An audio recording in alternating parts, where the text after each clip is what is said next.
Good morning and welcome back to Margin. This morning we're going to talk about how to maximize the value of your home before you sell it. So let's jump right into it.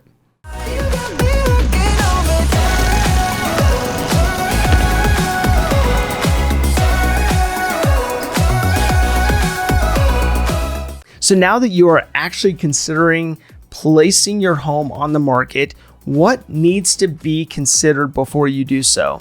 Oftentimes, people don't think much about it. They may clean it up or get it professionally cleaned and then they throw it up on the market, not necessarily thinking about the end user, thinking about who's actually going to be buying that home.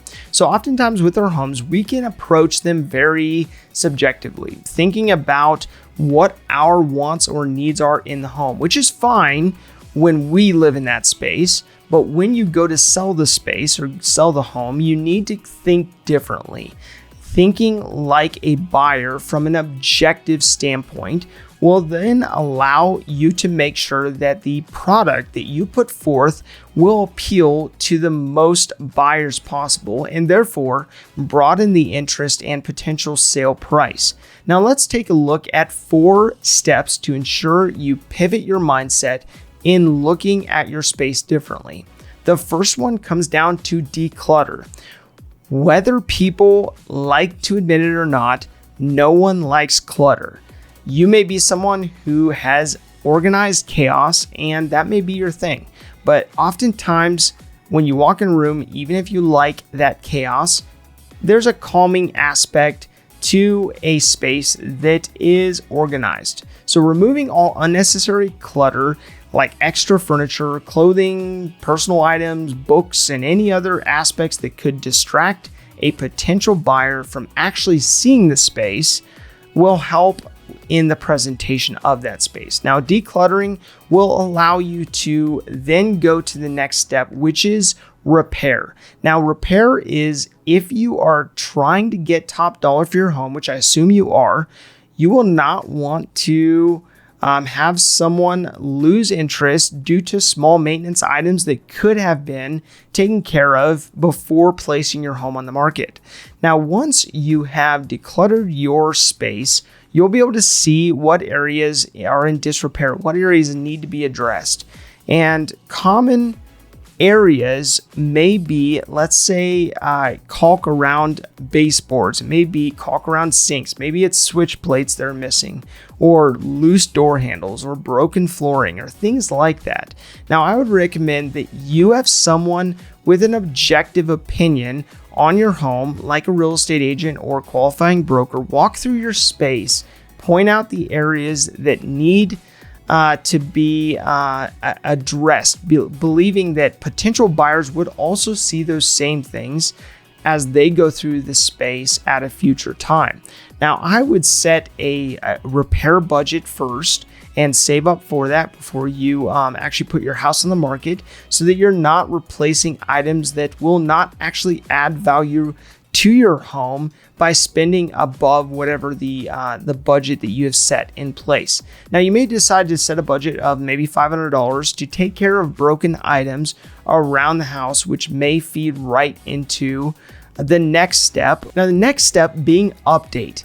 Not that you will want to go through the process of making these final updates to your home just before selling it and therefore not be able to actually enjoy those updates.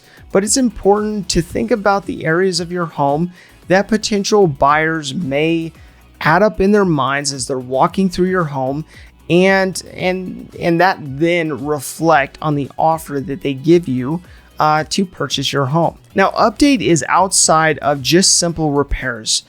Taking care of minor updates like improving the faucets, replacing the faucets, maybe light fixtures or door handles can go so far. Now, simply starting with the curb appeal and updating your landscaping and maybe even your front door, painting your front door, leading into the home will make it more inviting. And then from that point, as you step into the home, you can figure out, okay, what paint is needed? Is there any flooring that needs to be replaced? So it's not a deterrent, and looking at aspects of the home that may communicate to the buyer that they need to put money into the home that can cost you a lot more in the sale price than just taking an inventory and getting those items completed beforehand. Now, again, you will want to set a budget for this, and let's say you set $2,500 aside just to update the space to get it taken care of. But you'll want to factor this in so that there's fewer things that people point out as they walk through the space that they would want to change. Now, the fourth component comes down to stage. Oftentimes, people need to be able to envision themselves in your space, and in order to do so, they need someone to spatially help them do so.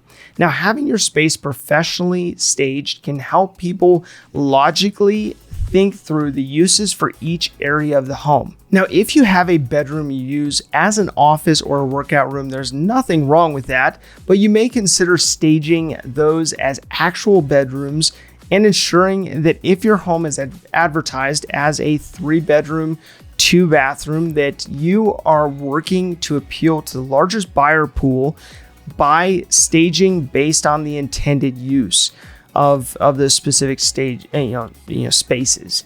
Now, following these 4 steps prior to listing your home will assist you in making sure that a buyer will look at your place as an option, that you are putting your best product forward that you can without spending money on aspects that won't necessarily provide a return to the sale of the price of that home. So my call to action today is to objectively walk through your space. Look at what you would need to do in order to prepare the place to appeal to the greatest buyer pool, and then take note of that so that even if you're not ready to sell your home right now, you are actually anticipating those repairs, needing to stage your home, or what aspects to update your home will be necessary at that point.